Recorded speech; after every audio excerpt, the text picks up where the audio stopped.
अभी जो हमारे गेस्ट हैं यहाँ पर पीछे बैक स्टेज पर, वो अभी तक जितने भी गेस्ट आए हैं उसमें से सबसे कम एज इनकी है। उनको आप सब गूगल बॉय ऑफ इंडिया के नाम से जानते हो। Please give a energetic and warm welcome to Kautilya Pandit.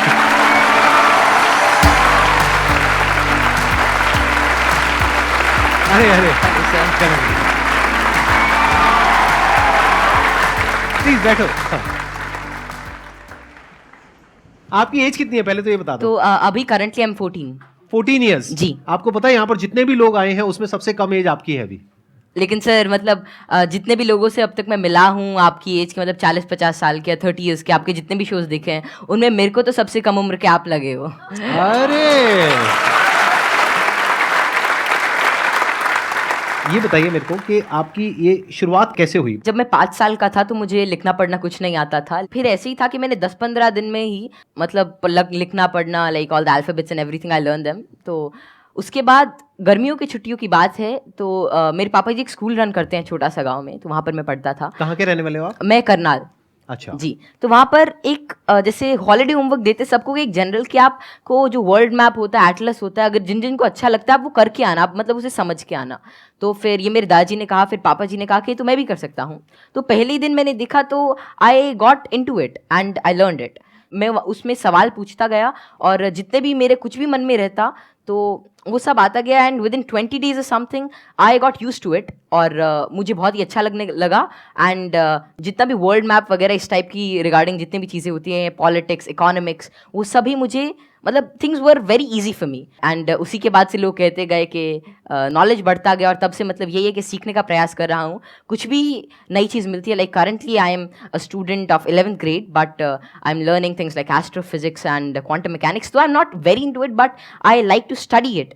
And जितना भी मेरे से हो सकता है मैं उसके अंदर कोई नई चीज़ देखने का प्रयास करता हूँ और कोई नया सवाल पूछने की कोशिश करता हूँ, क्योंकि जितनी भी ज़्यादा क्वेरीज, जितनी भी ज़्यादा माइंड के अंदर जो भी कोई क्वेश्चन आता है I try to get it forward और वैसे ही सारी चीज़ें आसान होती रहती हैं। I try to delve myself deep into it, क्योंकि कोई भी फील्ड इस टाइप का I think that they need one thing that is really important for them, that is questioning. क्योंकि जितने ज़्यादा आप अलग टाइप के क्वेश्चंस पूछते हो उतना ज़्यादा आप उस चीज़ को अच्छी तरीके से समझ सकते हो। तो वही है कि मैं अभी भी क्वेश्चंस नए ढूंढ रहा हूँ, जवाब उनके मिल ही जाएंगे। बस ये है कि जितने ज़्यादा और नए और अच्छे क्वेश्चंस मेरे पास आते गए और आते हैं उनसे मैं आगे बढ़ने का कोशिश कर रहा हूँ। क्वांटम फिजिक्स में वेव पार्टिकल थ्योरी है जी सर। तो उसको आपने स्टडी किया होगा। हाँ, जैसे कि wave particle theory, dual nature of light and matter, वो सब, हाँ वो सब अभी धीरे धीरे मैं कर रहा हूँ। और स्पेशली अभी तो मैं एस्ट्रोफिजिक्स जो है वो ज़्यादा पढ़ रहा हूँ। और जैसे कि डार्क मैटर है, डार्क एनर्जी है, तो या फिर माइक्रोवेव रेडिएशन है, बैकग्राउंड रेडिएशन, एक्सपैंडिंग यूनिवर्स, ये सारी चीज़ें मुझे काफ़ी इंट्रीग करती हैं और इनके बारे में मैं कुछ रिसर्च पेपर्स और अलग अलग चीज़ें अभी स्टडी कर रहा हूँ। तो जीरो पॉइंट फील्ड के बारे में भी आपने कुछ स्टडी करी है? नहीं, अभी ज़्यादा नहीं। अभी मैं जनरली जैसे अभी मैं टाइप 1A सुपरनोवा और उनके जो एक्सपेंशन है, लाइफ साइकिल ऑफ स्टार, उनके बारे में अभी मेरी रीसेंट स्टडी चल रही है। मैंने आपकी यूट्यूब पर एक वीडियो देखी थी जिसमें एक न्यूज़ एंकर आपसे कुछ पूछ रही थी और आप एक एक करके सारे सवालों के जवाब दे रहे थे। तो क्या अभी भी आप उस तरह से सवालों के जवाब दे सकते हैं? कोई भी आपसे कोई भी कैसा भी सवाल पूछेगा तो आप जवाब दे सकते हैं? क्योंकि ऐसा है कि नॉलेज तो एंडलेस है और सब कुछ तो कोई जान ही नहीं सकता। लेकिन ये है कि जितना ज़्यादा मतलब अपने सराउंडिंग्स को ऑब्जर्व करते हैं तो उतना ज़्यादा क्या है, जितना ज़्यादा आप नॉलेज ग्रहण करते रहते उतना आपका माइंड एक तरह की मैग्नेट की तरह बन जाता है। और उसके बाद कोई भी इंफॉर्मेशन, कोई भी चीज़ वो आपको आती रहती है। और ऐसा है कि बहुत सारी चीज़ें मेरे को नहीं भी पता होती और मैं उनको सीखता हूँ। अगर मानो कोई नई चीज़ मेरे को आज पता चलती है तो मैं उसे सीखूंगा और that would be like great for me. तो कोई भी चीज़ I always like to entertain and get new answers and new questions, क्योंकि उसी से ही एक नया फील्ड, एक नया पर्सपेक्टिव मेरे लिए ओपन हो जाता है। एक्सीलेंट जी। तो अब एक काम करते हैं, आप में से किसी के भी माइंड में कोई भी क्वेश्चन है किसी भी तरह का तो वो आप इनसे पूछिए। मैं ये जानना चाहता हूँ कि क्या हम यूनिवर्स को जान सकते हैं कि वो कितना बड़ा है, या हम अभी तक जान पाए हैं? जी।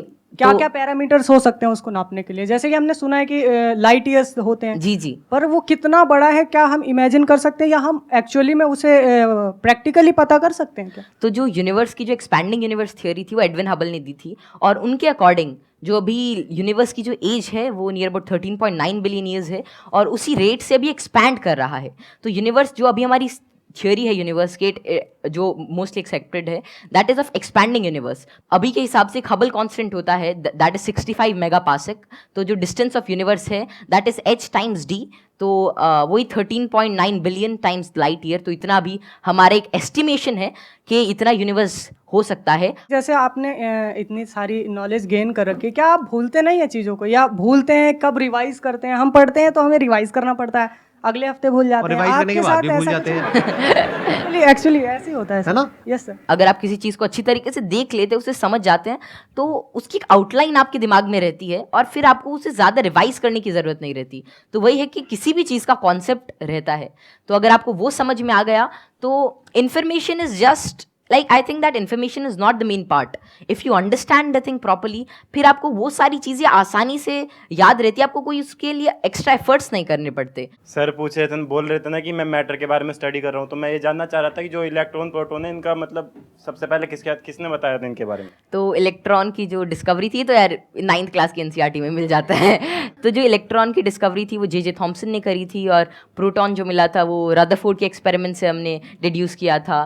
और चैडविक ने, मतलब जेम्स चैडविक ने, जो बेरिलियम की मतलब जो रेडियो एक्टिव सोर्स से डीके को स्टडी किया था, उससे न्यूट्रॉन के बारे में पता चला था। ये तो बहुत बेसिक क्वेश्चन है भैया, कुछ अच्छा पूछो। थोड़े अच्छे क्वेश्चन पूछो, क्या पूछ रहे हो आप लोग यार? टोटली। अब मुझे आपसे एक क्वेश्चन है कि आप जितने सेलिब्रिटी से मिलते हो, तो आप इतने जो मिलने से पहले जो बात करने का जो होता है नर्वसनेस, इसको कैसे दूर करें? आप जैसे संदीप सर से बात कर रहे हो और बड़े बड़े आप सेलिब्रिटी से मिले हो, तो आप किस तरह से इतना एक्सपीरियंसली आप बात कर लेते हो किसी से?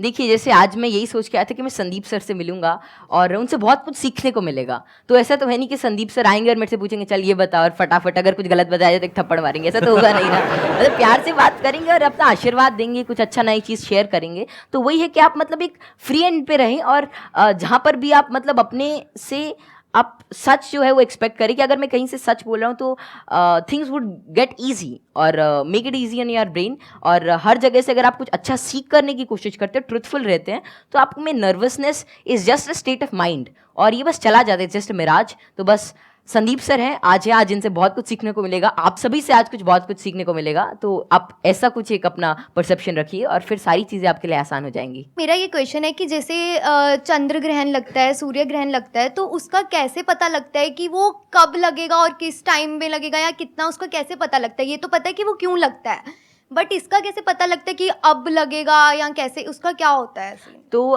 खैर ये जो टेक्नोलॉजी थी एस्टिमेट करने की कि कब सोलर एक्लिप्स, लूनर एक्लिप्स या कोई भी सेलेस्टियल मूवमेंट होगी, ये तो आज से मतलब कई हज़ार साल पहले ही डेड्यूस हो चुकी थी। और इसका रीज़न यही है कि ऑब्जर्वेशन से हम एवरेज टाइम निकाल सकते हैं। एक पैरेलैक्स एंगल आपने पढ़ा होगा कि उससे हम मतलब ये एवरेज स्पीड और एवरेज डिस्टेंस निकाल सकते हैं किसी भी चीज़ का, और उससे ही हम डेड्यूस कर सकते हैं कि कितना रेडियस है, कि एक साल में इतना डिस्टेंस ट्रैवल करती है। फिर एपोजी, पेरेजी, फिर केपलर्स लॉ लगा के सेमी मेजर एक्सिस वगैरह निकाल के, तो उससे हम उसका डिस्टेंस यूज़ कर सकते हैं, और फिर टाइम पीरियड से हम we can actually deduce it. और एक नई चीज़ लूनर एक्लिप्स वगैरह के बारे में ये है कि जैसे जैसे आजकल क्या है, जो due to tidal forces moon हमसे हर साल 3 सेंटीमीटर दूर जा रहा है। तो बहुत हज़ारों सालों बाद ऐसा होगा कि सन तो उतना ही रहेगा, लेकिन चांद जो छोटा हो जाएगा, तो उसके बाद मतलब एक्लिप्स जो होगी वो जिसे आजकल टोटल होती है उतनी नहीं होगी।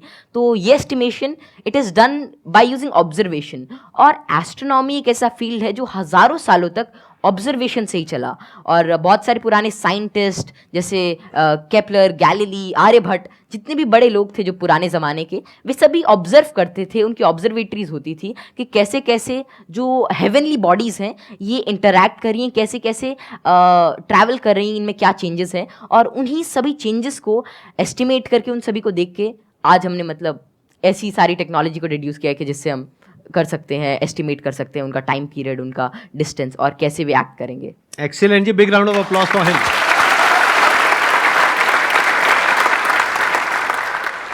मैं ये पूछना चाहूँगा, जैसे यहाँ पर बैकग्राउंड हमारा होता है तो लोग कहते हैं कि इंटेलिजेंस जेनेटिक होता है, काफ़ी मतलब कि उसको बढ़ाने में बहुत ज़्यादा नहीं हम लोग कर सकते हैं। तो आपका इस पर क्या व्यू है कि इंटेलिजेंस, जैसे IQ टेस्ट भी आप बार बार दोगे तो आपका IQ का स्कोर बढ़ने लगेगा उसमें, तो आपका इसमें क्या कमेंट रहेगा कि इंटेलिजेंस के लिए आप क्या व्यू रखते हैं? ये ना बहुत इंटरेस्टिंग क्वेश्चन है जी सर। और मैं ये क्वेश्चन के आंसर से पहले एक बार, अगर आपके पेरेंट्स आए हुए हैं, आपके फादर हाँ, आए हुए हैं, पापा जी यहाँ आए पर, हुए हैं। मैं एक बार उनसे भी कुछ बात करना चाहूंगा। एक बार उनको माइक दीजिए। मैं आपसे ये जानना चाहूंगा कि आपके जो बेटे हैं ये तो सबको पता है कि किस तरीके से चीज़ों को याद रखते हैं, किस तरह से एक्सप्रेस करते हैं। क्या आप भी इसी तरीके से चीज़ों को याद रख पाते हैं? पहले तो बहुत बहुत धन्यवाद जो आपने माइक दिया, और जो आपके आज दीदार हुए। हम बहुत दिनों से कुछ एक गिने चुने शख्सियत ऐसी जिनसे नहीं मिल पाए, उनमें एक संदीप माहेश्वरी थे, और जैसे ही कौटिल्य को पता लगा कि उनसे मिलने का मौका मिलेगा, ये बहुत ज़्यादा एक्साइटेड था आपसे मिलने के लिए। Thank you. मेरे पिताजी भी काफ़ी इंटेलिजेंट व्यक्ति थे, कौटिल्य भी इंटेलिजेंट है, और हम बीच की पीढ़ी हैं। थोड़ा सा मैं कुछ कम हूँ, ये दोनों दादा पोता थोड़े ज़्यादा बहुत ऐसे बच्चे हैं जो मेरे से बहुत ज़्यादा इंटेलिजेंट है, मेरे को लगता है, जिनकी बात करने के ढंग से, जो इतने ज़्यादा, आपने छोटे बच्चे को देखा होगा, वो बहुत अच्छे अच्छे सवाल पूछते हैं, मतलब वे कुछ भी पूछ लेते हैं, और मतलब आपको लगता है कि अरे नहीं, ये तो इससे मतलब एज से बहुत ऊपर की चीज़ है, मतलब या तो आप किसी और मूड में होते हो, और हम उसे इग्नोर कर देते हैं। तो जैसे जैसे हम सवाल पूछते हैं, उतना ज़्यादा हमारे अंदर एक मतलब चीज़ों को जानने के लिए एक चाह रहती है, और अगर हम वो उस क्यूरियोसिटी को कर्ब नहीं करते हैं, तो उतनी ही ज़्यादा मतलब वो बाद में सवाल पूछता है, उसके एक इंक्विजिटिव ब्रेन रहता है, और curiosity something that drives this intelligence, and I don't think that there is such a great involvement of IQ and genetics. लेकिन हाँ, अगर आपका मन है कि कोई चीज़ जानने का, कोई चीज़ करने का, then it's all about will power, और कितना आप उसमें टाइम डिवोट करते हैं, कितना आप क्यूरियोसिटी और इंटरेस्ट से काम करते हैं। Because even Richard P Feynman said, it really doesn't matter कि how much you know, but it matters कि आप कैसी चीज़ों के बारे में सोच रहे हैं, और कितना इन्फॉर्मेशन आपके पास है, कितना नॉलेज आपके पास है। It really doesn't matter until and unless you try to use that knowledge, और आप उस नॉलेज से कोई नई चीज़ को समझने का प्रयास करते हैं, और कोई नई चीज़ तभी आ सकती है जब आपके पास कोई नया सवाल होगा। आपने बड़ी अच्छी बात बोली कि क्यूरोसिटी हम सबके अंदर होती है। जी सर। लेकिन होता क्या है कि घर में जाकर के हम उल्टे पुल्टे क्वेश्चंस पूछते हैं, जबकि क्वेश्चंस उल्टे पुल्टे नहीं होते हैं। सामने वाले को समझ नहीं आता है तो उसके लिए उल्टे हो जाते हैं, तो वो उसको चुप करा देते हैं। हाँ, बच्चे को चुप करा देते हैं, और वहीं पे उसकी क्यूरोसिटी मर जाती है। उसके बाद में क्वेश्चनिंग खत्म हो जाती है, उसके बाद में वो रटना शुरू कर देता है। रटने में इंटरेस्ट तो आता नहीं है, तो ना तो अब रट पाते हैं ना समझ पाते हैं, बिल्कुल। दोनों तरफ से चले गए। तो अब मैं ये आपसे जानना चाहूंगा कि क्या बचपन में जब आपने क्वेश्चनिंग करी, इस तरह के क्वेश्चंस पूछते थे, शुरू में तो आपने अपने पेरेंट्स से पूछा होगा या अपने आसपास में जो लोग थे उनसे पूछे होंगे जी। तो क्या आपको सपोर्ट मिला? क्या उन्होंने आपको एनकरेज किया, या उन्होंने भी आपको यही कहा कि क्या फालतू के क्वेश्चंस पूछ रहा है? नहीं, जैसे I think I was fortunate enough कि जितने भी मैं सवाल पूछता, कोई ना कोई मेरा जवाब दे ही देता था। और बात शुरू ऐसी होती थी कि मानो कोई घर पे कोई बात चल रही है किसी भी चीज़ को लेकर, मानो दे टॉकिंग अबाउट के एक इकोनॉमिक क्राइसिस है देश में, तो मैं उसके अंदर मैं सुनता रहता था, या कोई भी ऐसी चीज़ हो रही है, कोई स्पेस मिशन जा रहे, मैं सुनता रहता था, मैं चीज़ों को ऑब्जर्व करता था, और वैसे ही मेरे जो भी सवाल आते, I was fortunate enough to get their answers. और मानो अगर मेरे को उसका जवाब नहीं भी मिलता तो मैं पूरे दिन उनसे पूछता रहता। तो एक तो मैंने भी कसम खा रखी थी कि जवाब तो चाहिए ही, तो मैं खाते हुए भी यही पूछता, नहाते हुए भी यही पूछता, और जो भी काम करता मैं मतलब मेरे दिमाग में वही रहता जब तक वो रिजॉल्व नहीं होता। तो ज़्यादा मेरे को दिक्कत नहीं आई, और मेरे को जल्दी ही जवाब मिल गया। और अगर कोई ऐसा रहता तो मतलब मैं भी ठीक था, और मेरे family and everything they supported me really well. तो यहाँ पे वो जो पेरेंट्स मुझे अभी देख रहे हैं, उनके लिए एक बहुत बड़ा लेसन है कि अगर बच्चे कुछ क्वेश्चंस पूछते हैं तो उनके जवाब देने चाहिए, हमें पीछे नहीं हटना चाहिए, और अगर जवाब नहीं है तो हमें बोलना चाहिए। हाँ हाँ, विद ऑल दी हम्बलनेस कि भाई हमारे पास में जवाब नहीं है, आप खुद फिगर आउट करो जाकर। मतलब सर जब मैं छोटा था तो it was lean about like 2013 और समथिंग, और तब मतलब यही इंटरनेट बहुत कम था, और तो यही था कि कोई सवाल मेरे मन में आता, शायद वो नहीं पता रहता, तो मेरे पापा जी एक डोंगल आता था, मतलब वोडाफोन का, बहुत महंगा उसका रिचार्ज था, मतलब ऐसे मतलब अभी चला तो एक वीडियो देखने के बाद ही ख़त्म हो जाता था तो फिर वो लाते, और मतलब मेरा जो भी सवाल रहता मेरे को उसका आंसर मिलता। तो ऐसे ही एटलस आती थी, और कई सारी बुक्स थी, उन्होंने मेरी बहुत हेल्प करी। और अगर कभी मानो पर्सनल मतलब कोई और out of the box idea आता है, कोई क्वेश्चन आता, तो उसका जवाब मुझे किसी भी सोर्स से मिल जाता। थैंक यू जी, thank you Kautilya. Okay, pleasure meeting you.